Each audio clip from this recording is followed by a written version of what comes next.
What's up guys, Lon here from Android Authority, and with the Galaxy S7 Edge fresh on store shelves, those of you with the S6 Edge may be wondering, is it worth the upgrade? Well, that's what we're about to find out in this comparison of the Samsung Galaxy S7 Edge versus the S6 Edge.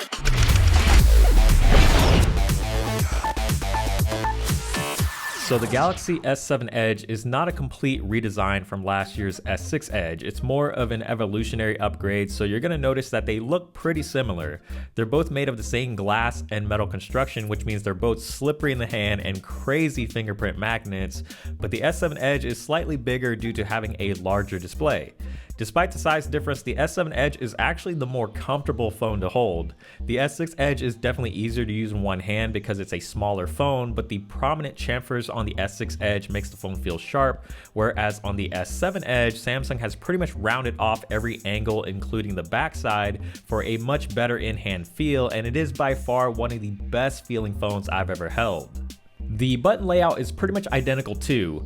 The power button is on the right, volume rockers are on the left, and the signature Samsung home button is up front, and on the bottom is the headphone jack, micro USB port, and the single bottom firing speaker, so it's pretty familiar Samsung through and through. Both phones have built-in fingerprint scanners integrated into the home button that work pretty well, but the S7 Edge's is noticeably much faster at unlocking and ultimately more accurate. They also both have heart rate sensors on the back, but perhaps the most notable improvement to the design of the S7 Edge is the much smaller camera bulge, which looks way better than the large protruding lens of the S6 Edge.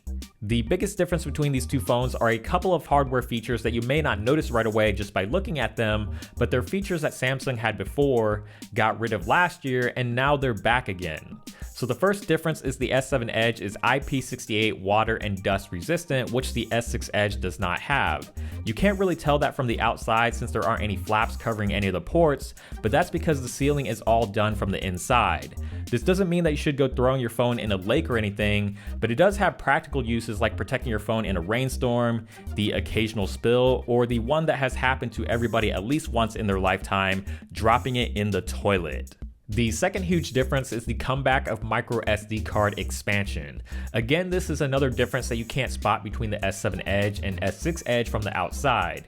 Instead of adding a separate tray for the SD card slot, Samsung created a hybrid SIM tray, which is just a fancy term for having the micro SD card and SIM card in a single tray.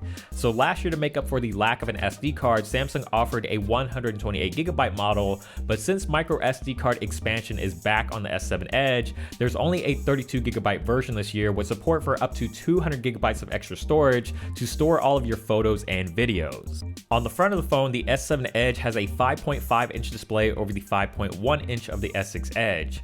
They're rocking the same 2560 by 1440 resolution, which makes them both very sharp looking displays, but if you consume a lot of content like games and YouTube videos, the S7 Edge is definitely the more enjoyable display due to having the extra screen real estate. They're both AMOLED as you would expect from any typical Samsung phone, so you're getting those inky deep blacks, super saturated colors, and wide viewing angles. Other than the size, there isn't much of a difference between these two screens, and it's just a matter of personal preference if you'd rather have a large screen for a better media experience or a smaller screen for a better one-handed usability. These are flagship phones after all, so inside they're packing the latest and greatest specs, or in the S6 Edge's case, the latest and greatest at that particular point in time. The S7 Edge ships with 4GB of RAM and will be powered by either the Snapdragon 820 or the Exynos 8890 depending on region. The version that I have is the Snapdragon model, and it's extremely fast as far as multitasking, gaming, and jumping in and out of apps is concerned.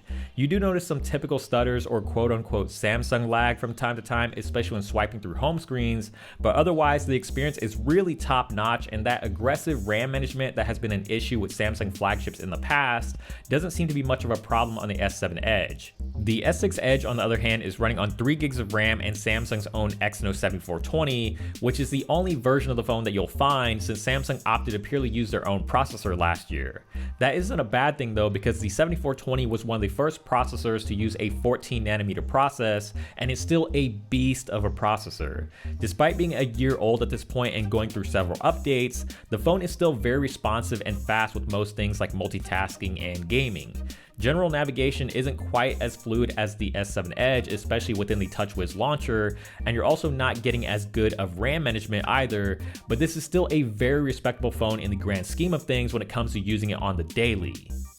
The S6 Edge's biggest problem had to be the battery life, and when comparing the battery life to the S7 Edge, it's not even close. S7 Edge all day. No, literally, all day is how long the S7 Edge actually lasts, and it does it with ease too, especially when it's packing a much larger 3600 mAh battery over the 2600 mAh battery of the S6 Edge. The S6 Edge was a struggle to get through a full day unless you really limited your usage, but if you do a good amount of gaming or YouTube watching, you can pretty much forget about making it through the day without recharging it at least once or twice. Both of these phones do come with wireless charging and fast charging, which shouldn't be alternatives to bad battery life, but rather complementary to good battery life.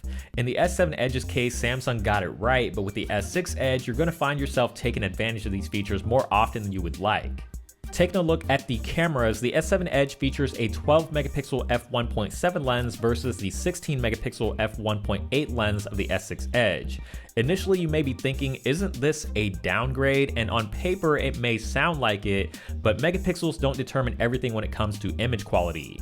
The actual sensor and image processing is also very important, and Samsung chose to go with fewer megapixels on the S7 Edge in favor of a larger pixel size for better low light performance.